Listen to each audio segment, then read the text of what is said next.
మన ప్రభువును రక్షకుడైన యేసు క్రీస్తు నామంలో కూడి వచ్చిన మీ అందరికీ వందనాలు. ఈ అవకాశం ఇచ్చిన అయ్యగారికి, అమ్మగారికి నాకు వందనాలు. అయితే ఇప్పుడు సమయం ఎంత అయింది? 3 అయింది. అంటే 3ంటికి ముగించుకోవాలి, సమాప్తం అయిపోవాలి, అయినా ఆత్మను అప్పజెపించుకోవాలి. అయితే ఇప్పుడు నాకు ఈ సమయం ఇచ్చారు. వాస్తవంగా నేను అనుకున్న కొన్ని తీసేసిన అయినను వాస్తవంగా అయ్యగారు అన్నట్టు నేను ఆ స్థితిలోనే ఉన్నాను. అయినను కొద్ది నిమిషాలు మాత్రమే నేను చెప్తాను. మనము మాట్లాడుకుందాం. ఈ సెలవులో పలికిన 7 మాటలు మరి ఎంత అద్భుతమో, మరి ఆయన చేసిన గొప్ప సంగతులు మరి ఈ భూలోకంలో మరి ఆయన ఇలా చేసి ఉన్నాడంటే మన కొరకు, నీ కొరకు, నా కొరకు చేశాడు. అందునిమిత్తం ఈ సిలువలో పలికిన 7 మాటల గురించి మనం కొద్ది నిమిషాలు ధ్యానం చేద్దాం. 7 అనగా సంపూర్ణతకు గుర్తు. 7 అయితే సిరియా రాజైన ఒక నైమాను 7 సార్లు మునిగాడు. ఆయన స్వస్థ పొందాడు 7 సార్లు. ఎరికో కోటలు కూడా 7 మార్లు తిరిగారు, అవి కూలిపోయినవి.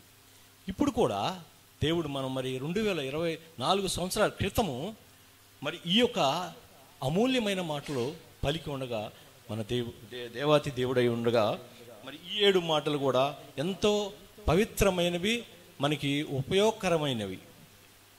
ఈ మాటలు ఇంకా ఎక్కడ దొరకవు, భూ ప్రపంచంలో ఎక్కడ దొరకవు అనమాట. అలాంటి మాటలు మనం మరి కొద్ది నిమిషాలు ధ్యానం చేద్దాం. అయితే లూకా సువార్త 23:46, అప్పుడు యేసు గొప్ప శబ్దముతో కేక వేసి, తండ్రి, నీ చేతికి నా ఆత్మను అప్పగించుకొనిచున్నాను అనెను. ఆయన ఇలాగు చెప్పి ప్రాణము విడిచెను.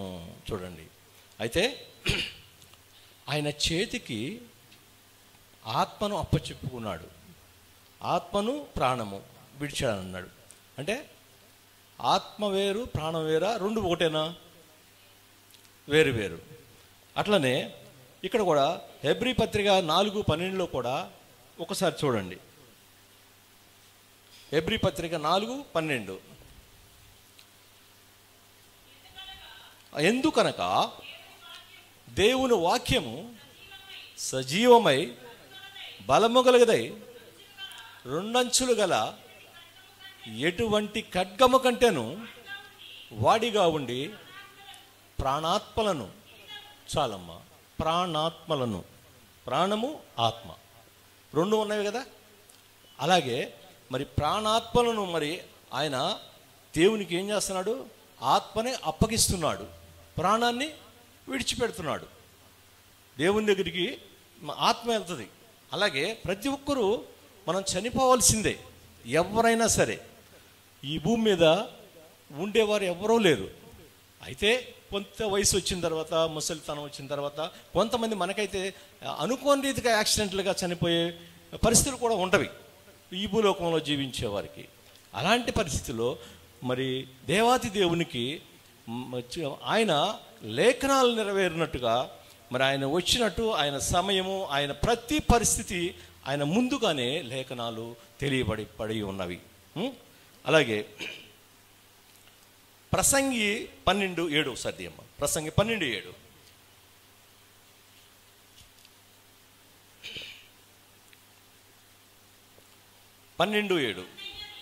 మన్నైనది మరలా భూమికి చేరును, ఆత్మ ఆయన దయచేసిన దేవుని దగ్గరికే వెళ్తుందట.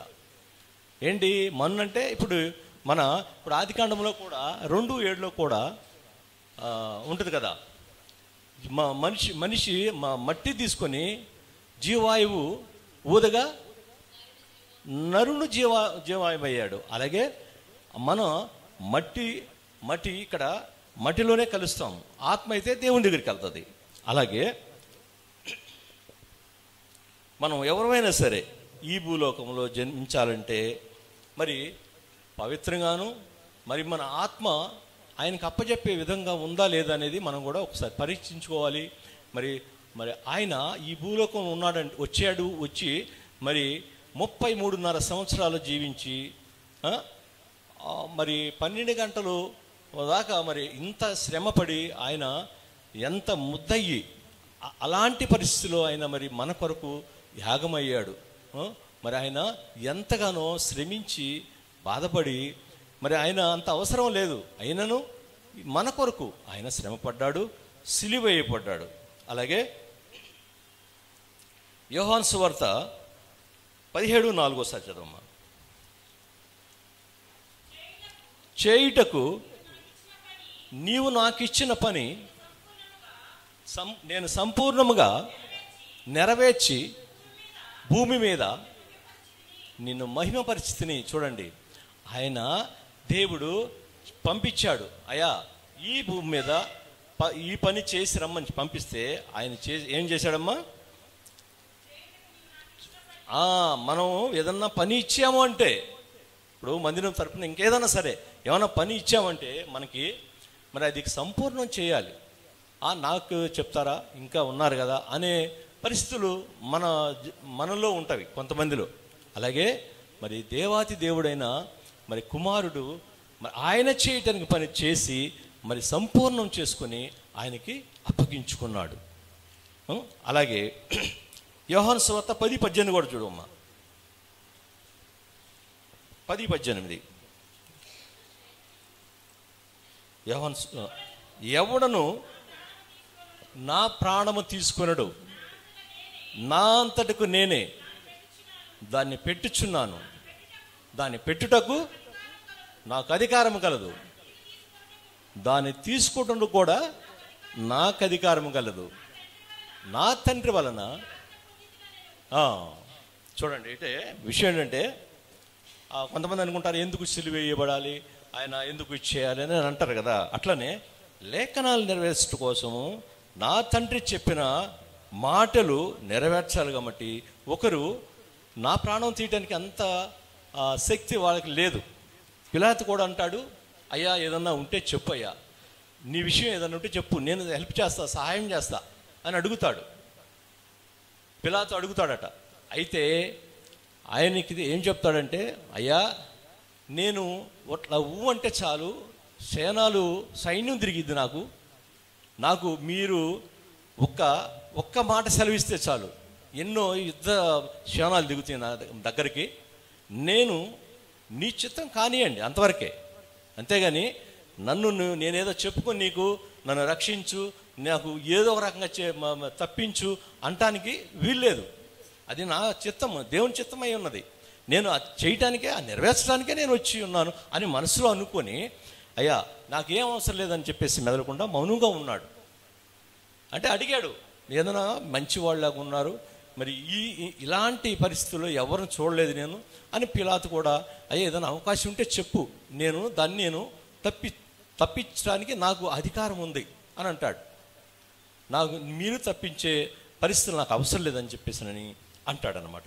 అలాగే ఇంకను అపోస్తలుల కార్యము 2:23 కూడా ఒకసారి చదవమ్మా. 5 నిమిషాల్లో ముగిస్తాను నేను, ఇంకా ఎందుకంటే నేను షార్ట్కట్లో చెప్పేస్తున్నాను. అపోస్తలుల కార్యం 2:23. ఆయన భవిష్యత్ జ్ఞానమును అప్పగింపబడిన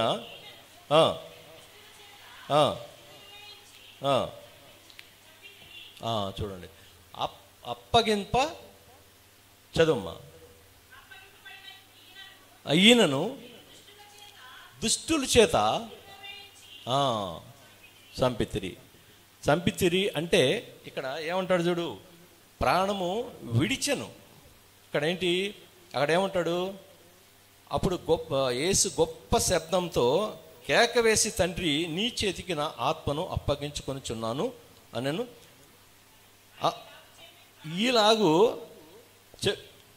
ఈలాగు ప్రాణము విడిచెను, ప్రాణము ఆయన విడిచాడు.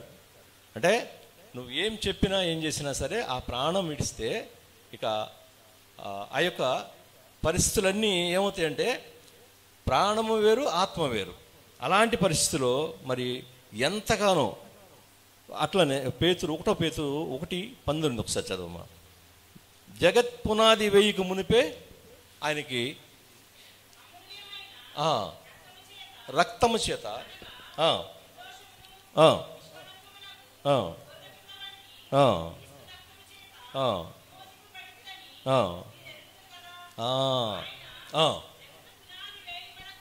మునిపే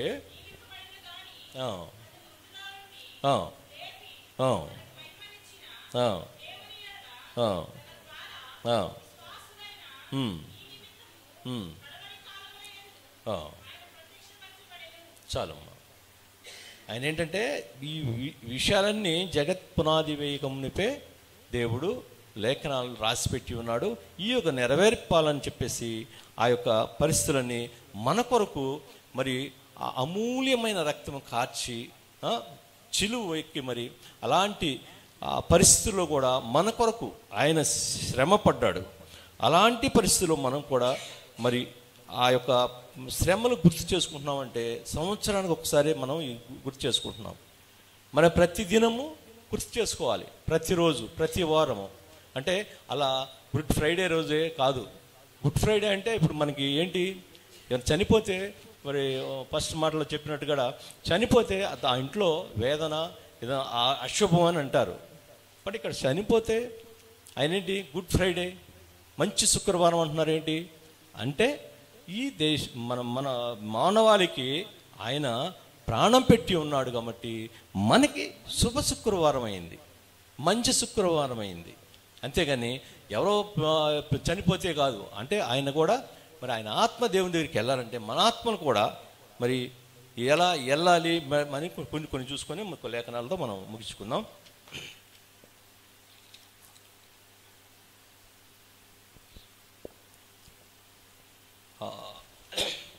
ఇక్కడ కూడా స్టెఫను అమ్మా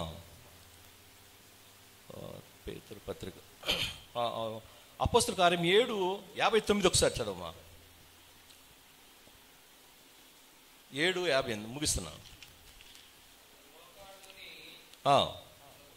ప్రభువా సారీ లోకస్వత కదా. అపోస్తలుల కార్యం 7:59.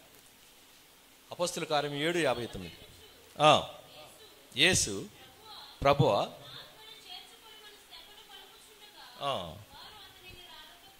చూడండి. మరి స్టెఫెను కూడా 12 మంది శిష్యుల్లో ఒక శిష్యుడు. ఆయన ప్రార్థన చేసి సువార్త చేస్తుంటే మరి వాళ్ళు ఒప్పుకోవట్లా.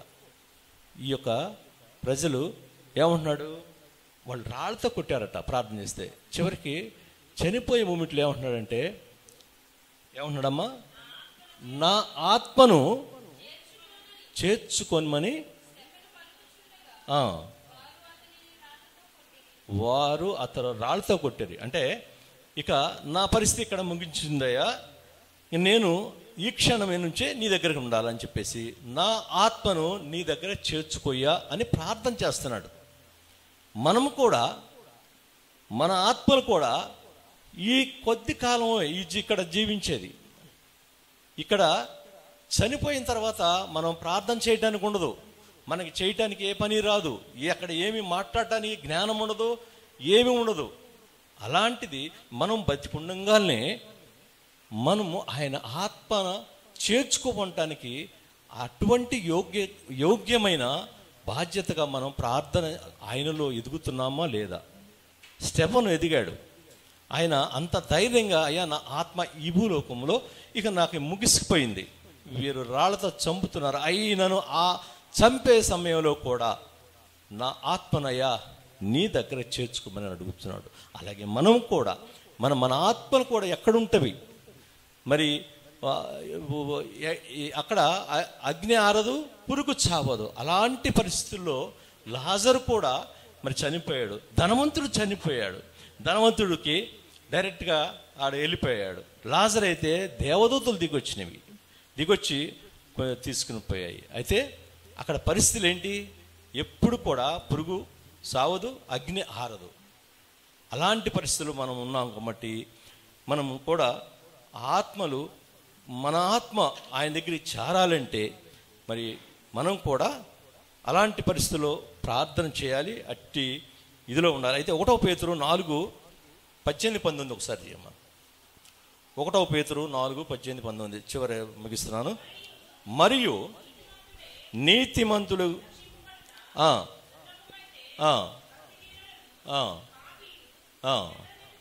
అదే కాబట్టి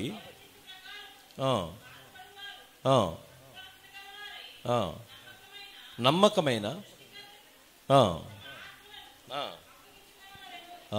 మనం నమ్మకంగా సత్క్రియలు మరి ఆయన పట్ల ఉండి మన ఆత్మల్లోకి ఆయనకి మనం అప్పచెప్పాలి. అలా వెళ్ళేటట్టుగా మనం చేసుకోవాలి మన ఆత్మలు కూడా. అలాంటి పరిస్థితుల్లో కూడా ఈనాటి దినాల్లో మరి మన క్రైస్తవులు కూడా ఎలా ఉన్నారంటే ప్రార్థన అంటే కూడా వెనకబడిపోతున్నారు. మరి ఏముందిలే అన్నట్టుగా చూస్తున్నారు. మరి ఈ దినాల్లో మరి మనము అక్కడ నరకంలో యాతన పడాలంటే మరి లేడీస్ వంట చేసేటప్పుడు చిన్న నూనె చుక్కబడితేనే మనం అల్లాడిపోతాం, ఎంతో ఇబ్బంది పడిపోతాం. ఏదన్నా ఆయిల్ కాలి ఆయిల్ కానీ గ్యాస్ ఏదన్నా తగిలితే వేడి, అలాంటి వేడి తగిలితే మనం తట్టుకోలేని పరిస్థితిలో మనం ఉన్నాం ఇక్కడ. అక్కడైతే ఇక ఆ వేడి మామూలు వేడి కాదు, ఆయన ఏర్పాటు చేసి ఉన్నది ఆ వేడి. ఇక్కడైతే గ్యాస్ అయిపోతే ఇంక వేడి ఉండదు, అక్కడ గ్యాస్ అయిపోయేది ఉండదు, ఆ వేడి ఎప్పుడు ఆరిపోయేది ఉండదు. అలాంటి పరిస్థితుల్లో మరి మనము పడాలా, ఆత్మలను అప్పచెప్పుకోవాలా అనే పరిస్థితులు మనకు ఉన్నాయి. కాబట్టి మనం కూడా అలాంటి పరిస్థితుల్లోకి వెళ్ళకుండా మన ఆత్మలు, అయ్యా నీ చేతికి నేను అప్పగించుకొనిచున్నాను అని చెప్పేసి మనము ఆయన్ని ఏడుకోవాలి, ప్రార్థన చేయాలి. ఇటు ప్రార్థన మన విడికిడిలో దేవుడు దీవించునుగాక. ఆమేన్.